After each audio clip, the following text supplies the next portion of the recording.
लीजिए सुनिए मुंशी प्रेमचंद के लिखे उपन्यास सेवा सदन के 24वें भाग को मेरी यानी समीर गोस्वामी की आवाज में। ये बात बिल्कुल तो असत्य नहीं है कि ईश्वर सबको किसी न किसी हीले से अन्न वस्त्र देता है। पंडित उमानाथ बिना किसी हीले ही के संसार का सुख भोग करते थे। उनकी आकाशी वृत्ति थी। उनकी भैंस और गाय न थी, लेकिन घर में घी दूध की नदी बहती थी। वो खेती बाड़ी न करते थे, लेकिन घर में अनाज की खत्तियां भरी रहती थीं। गांव में कहीं मछली मरे, कहीं बकरा कटे, कहीं आम टूटे, कहीं भोज हो, उमानाथ का हिस्सा बिना मांगे आप पहुंच जाता। अमोला बड़ा गांव था, 2,500-3 हजार जनसंख्या थी, लेकिन समस्त गांव में उनकी सम्मति के बिना कोई काम न होता था। स्त्रियों को यदि गहने बनवाने होते तो वो उमानाथ से कहती। लड़के लड़कियों के विवाह उमानाथ की मार्फत तय होते। रहननामे, बेनामे, दस्तावेज उमानाथ ही के परामर्श से लिखे जाते। मामले मुकदमे उन्हीं के द्वारा दायर होते और मजा ये था कि उनका ये दबाव और सम्मान उनकी सज्जनता के कारण नहीं था। गांव वालों के साथ उनका व्यवहार शुष्क और रूखा होता था। वो बेलाग बात करते थे, लल्लो चप्पो करना न जानते थे, लेकिन उनके कटु वाक्यों को लोग दूध के समान पीते थे। मालूम नहीं उनके स्वभाव में क्या जादू था। कोई कहता था ये उनका इकबाल है, कोई कहता था इन्हें महावीर का इष्ट है, लेकिन हमारे विचार में ये उनके मानव स्वभाव के ज्ञान का फल था। जानते थे कि कहाँ झुकना और कहाँ तनना चाहिए। गांव वालों से तनने में अपना काम सिद्ध होता था, अधिकारियों से झुकने में। थाने और तहसील के अमले, चपरासी से लेकर तहसीलदार तक, सभी उन पर कृपा दृष्टि रखते थे।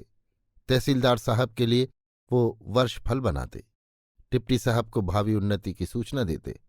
कानूनगो और कुर्क अमीन उनके द्वार पर बिना बुलाए मेहमान बने रहते। किसी को यंत्र देते, किसी को भगवत गीता सुनाते, और जिन लोगों की श्रद्धा इन बातों पर न थी उन्हें मीठे अचार और नवरत्न की चटनी खिलाकर प्रसन्न रखते। थानेदार साहब उन्हें अपना दाहिना हाथ समझते थे। जहां ऐसे उनकी दाल न गलती, वहां पंडित जी की बदौलत 5 उंगलियां घी में हो जाती। भला ऐसे पुरुष की गांव वाले क्यों न पूजा करते।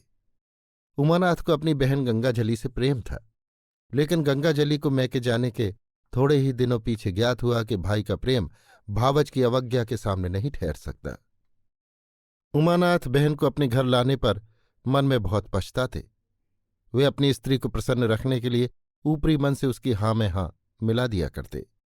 गंगाजली को साफ कपड़े पहनने का क्या अधिकार है। शांता का पालन पहले चाहे कितने ही लाड़ प्यार से हुआ हो, अब उसे उमानाथ की लड़कियों से बराबरी करने का क्या अधिकार है। उमानाथ स्त्री की इन द्वेषपूर्ण बातों को सुनते और उनका अनुमोदन करते।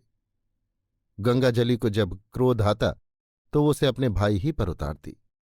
वो समझती थी कि वे अपनी स्त्री को बढ़ावा देकर मेरी दुर्गति करा रहे हैं। ये अगर उसे डांट देते तो मजाल थी कि वो यों मेरे पीछे पड़ जाती।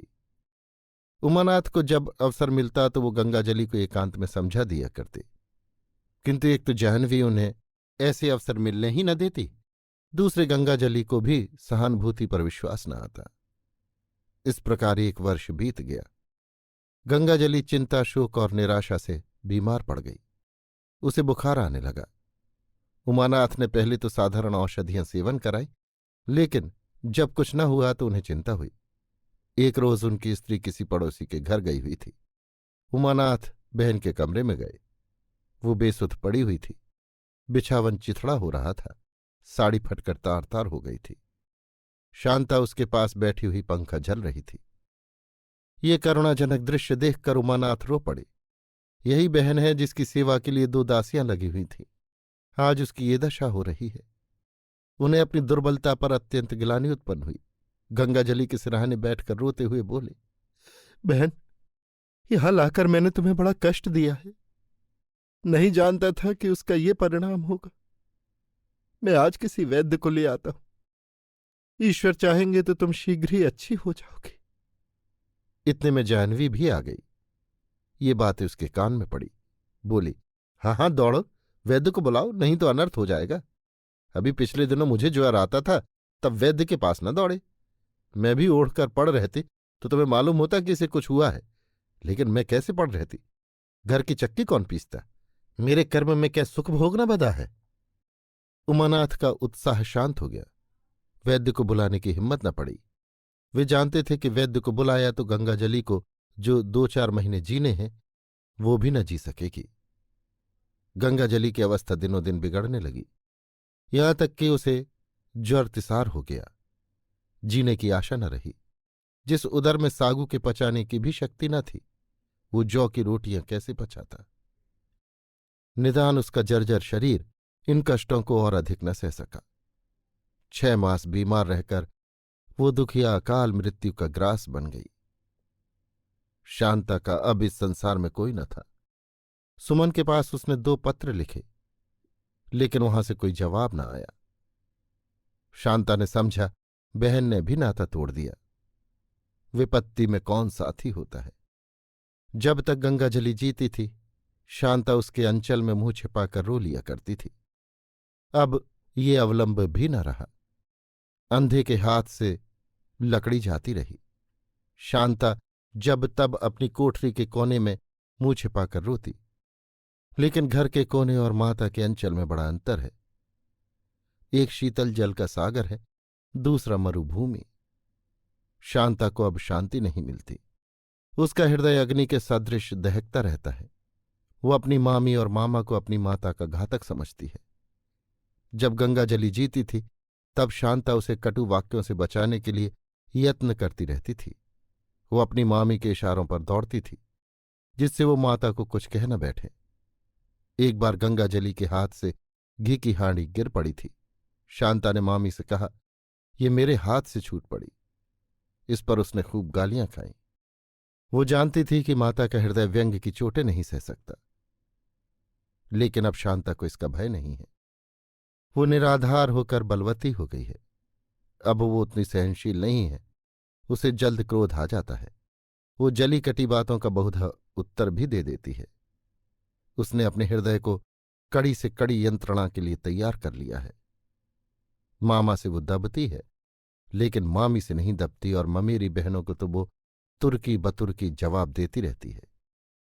अब शांता वो गाय है जो हत्या भय के बल पर दूसरों का खेत चढ़ती है।